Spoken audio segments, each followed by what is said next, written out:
আসসালামু আলাইকুম প্রিয় বিশ্ববিদ্যালয় ভর্তি যোদ্ধা পরীক্ষার্থী ভাই বোন বোনেরা, আশা করি তোমরা সকলেই অনেক অনেক ভালো আছো।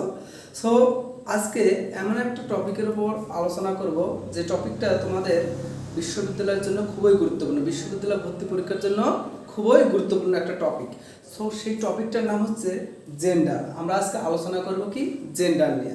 সো আমরা একটু খেয়াল করি যে জেন্ডারটা কি। প্রথমত আমাদের জানা দরকার কি জেন্ডার কি, একটু খেয়াল করি।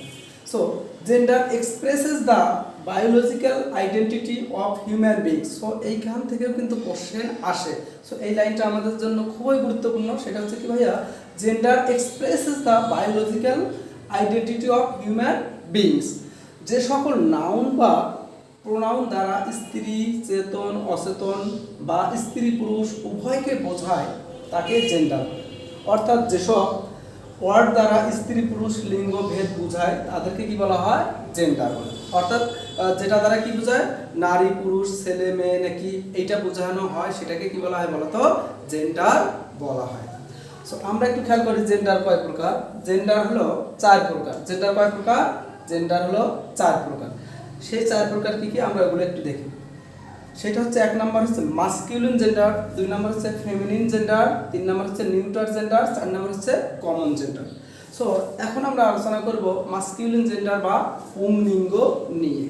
সো মাস্কিউলিন জেন্ডার বা পুংলিঙ্গ হচ্ছে যে সকল নাউন বা প্রোনাউন দ্বারা শুধু পুরুষ জাতিকে বোঝায়। যেটা দ্বারা কি বোঝায়, যে নাউন বা প্রোনাউন দ্বারা শুধু পুরুষ জাতিকে বোঝানো হয় তাকে কি বলা হয়, মাস্কিউলিন জেন্ডার বলা হয়। যেমন বয়, তারপরে রহিম, ফাদার, ব্রাদার, গ্র্যান্ডফাদার ইত্যাদি। এরপর আমরা আলোচনা করব ফেমিনিন জেন্ডার বা স্ত্রীলিঙ্গ নিয়ে। সো যে সকল নাউন বা প্রোনাউন দ্বারা শুধু স্ত্রী জাতিকে বোঝায় তাকে কি বলা হয়, ফেমিনিন জেন্ডার বলা হয়। মানে যেটা দ্বারা শুধু স্ত্রীকে বোঝানো হয়, স্ত্রী জাতীয়কে, সেটাকে কি বলা হয়, ফেমিনিন জেন্ডার বলা হয়। যেমন girl, mother, sister, she, aunt, অর্থাৎ এখানে মাসি, আন্ট বলতে কি মাসি বোঝানো হয়, পিসি, কাকি, চাচি, খুড়ি, জেঠি ইত্যাদি বোঝানো হয়। সো যেটা দ্বারা কি বোঝানো হয়, যে শুধু স্ত্রী জাতিকে বোঝানো হয় সেটাকে কি বলা হয়, ফেমিনিন জেন্ডার বা স্ত্রী লিঙ্গ। এরপরে কমন জেন্ডার। কমন মানে কি, উভয় লিঙ্গ। কমন জেন্ডার মানে কি, উভয় লিঙ্গ। যে সকল নাউন বা প্রোনাউন দ্বারা শুধু পুরুষ মানে স্ত্রী পুরুষ উভয়কে বোঝায় তাকেই কমন বা নিউট্রাল জেন্ডার বা ডুয়েল বলা হয়। তাহলে যে সকল নাউন বা প্রোনাউন দ্বারা স্ত্রী পুরুষ উভয়কে বোঝানো হয় তাকে কি বলা হয়, কমন বা নিউট্রাল জেন্ডার বা ডুয়েল বলে। আচ্ছা, যেমন চাইল্ড, ফ্রেন্ড, স্টুডেন্ট, অরফান। অরফান মানে কি, অনাথ বা অনাথা। তাহলে অনাথও বোঝায়, অনাথাও বোঝায়। যেমন প্যারেন্ট, অর্থাৎ এগুলো দ্বারা কি স্ত্রী পুরুষ উভয়কে বোঝানো হয়, এই জন্য এটাকে কি বলা হয়, কমন জেন্ডার বলা হয়ে থাকে। সো এরপরে আমরা যেটা করব সেটা হচ্ছে কি নিউট্রাল জেন্ডার বা ক্লিপ লিঙ্গ। নিউট্রাল জেন্ডার মানে কি, ক্লিপ লিঙ্গ। যে সকল নাউন বা প্রোনাউন দ্বারা স্ত্রী বা পুরুষ কোনোটাকে না বুঝিয়ে, মানে স্ত্রী পুরুষ কোনোটাকে না বুঝিয়ে অচেতন বা প্রাণহীন, মানে অচেতন বা প্রাণহীন বা জড় পদার্থকে বোঝায় তাকে কি বলা হয়, নিউট্রাল জেন্ডার বলা হয়ে থাকে। যেমন চেয়ার, টেবিল, বেঞ্চ, আয়রন, ইট ইত্যাদি। বোঝা গেছে?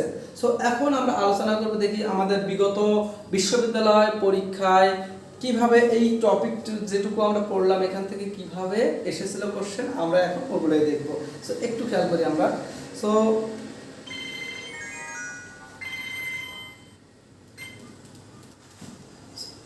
এক নম্বরে দেখি জেন্ডার এক্সপ্রেসেস দ্য, এখানে এটা হচ্ছে বঙ্গবন্ধু শেখ মুজিবুর রহমান বিজ্ঞান ও প্রযুক্তি বিশ্ববিদ্যালয়ে এসেছিল কোশ্চেনটা। সেটা হচ্ছে কি, যে জেন্ডার এক্সপ্রেসেস দ্য ড্যাশ। এক নম্বরে বলা হয়েছে biological identity of human beings, তারপরে political identity of human beings, cultural identity of human beings, psychological identity of human beings. সব কিছুক্ষণ আগেই কিন্তু বললাম যে জেন্ডার কি নিয়ে আলোচনা করবে, যে biological identity of human beings নিয়ে আলোচনা করবে। সো এর পরের কোশ্চেনটা আমরা একটু দেখি, যে how many types of gender are existed. এটা রাজশাহী ইউনিভার্সিটিতে 9-10 সেশনে এসেছিল, যে বলা হয়েছে how many types of gender are existed. তাহলে জেন্ডার কত প্রকার, আমরা কিন্তু সকলেই জানি যে 1 টাইপ 2 টাইপ 3 টাইপ না 4 টাইপ। সো আমাদের সঠিক অ্যান্সারটা কি বলতো? জেন্ডার কয় প্রকার? 4 প্রকার, 4 টাইপস। এরপরের কোশ্চেনটা আমরা একটু খেয়াল করি। Which one is not a kind of gender, মানে এই যে এইটার মধ্যে কোনটা জেন্ডার নয়? এক নম্বর অপশনে বলা হয়েছে মাস্কিউলিন, বি নাম্বার বলা হচ্ছে ফেমিনিন, সি নাম্বার বলা হচ্ছে নিউট্রাল, ডি নাম্বার বলা হচ্ছে অ্যাবস্ট্রাক্ট। সো আমরা কিন্তু সকলেই জানি আমাদের সঠিক অ্যান্সার কি বলতো? অ্যাবস্ট্রাক্টটা কি নয়? জেন্ডার নয়। একটু খেয়াল করি, এখানে কোশ্চেনটা বলা হয়েছে which one is not a kind of gender, মানে জেন্ডারের প্রকারভেদ এইখানে কোনটা নয়? তাহলে অবশ্যই এই যে প্রথম তিনটা আছে ডি নাম্বার অপশনে আমাদের অ্যাবস্ট্রাক্ট, এটা কি নয় বলতো? জেন্ডার নয়। আচ্ছা, তোমরা যারা মানবিক প্লাস বিভাগ পরিবর্তনের বিশ্ববিদ্যালয় ভর্তিতে অংশগ্রহণ করবা, তাদের আমি তোমাদের সকলের জ্ঞাতার্থে একটা কথা বলতে চাই, আমাদের ভার্সিটি সমান পানি ব্যাচে ভর্তি চলছে। ভার্সিটি সমান কি বলতো? পানি ব্যাচে ভর্তি চলছে। সো এই ক্লাসে বা এই কোর্সে আমাদের যা যা থাকবে তা হচ্ছে বাংলা ক্লাস 40টি, ইংরেজি ক্লাস 40টি, সাধারণ জ্ঞান ক্লাস 30টি, আইসিটি ক্লাস 10টি। আমি আরেকবার বলতেছি, বাংলা ক্লাস 40টি, ইংরেজি ক্লাস 40টি, সাধারণ জ্ঞান ক্লাস 30টি, আইসিটি ক্লাস কয়টি? 10টি, এবং ফাইনাল মডেল টেস্ট থাকবে আমাদের কয়টি? 20টি। তোমরা চাইলে অফলাইনেও ভর্তি হতে পারো বা অনলাইনেও ভর্তি হতে পারো। সো যারা অফলাইনে ভর্তি হবে 16,000 টাকার কোর্স এই মুহূর্তে 50% ছাড়ে মাত্র 8,000 টাকায় ভর্তি চলছে। যারা অনলাইন কোর্সে ভর্তি হতে চাও তারা 3,000 টাকার কোর্স 50% ছাড়ে মাত্র 1500 টাকায় ভর্তি চলছে। সো ভর্তির যোগাযোগ হচ্ছে গাইবান্ধা সদর থানার সামনে, কলেজ রোড, গাইবান্ধা। সো নিচে দেওয়া নাম্বারে তোমরা যোগাযোগ করতে পারো। সো সকলেই ভালো থাকো, সুস্থ থাকো, দেখা হবে নেক্সট ক্লাসে। সো আসসালামু আলাইকুম।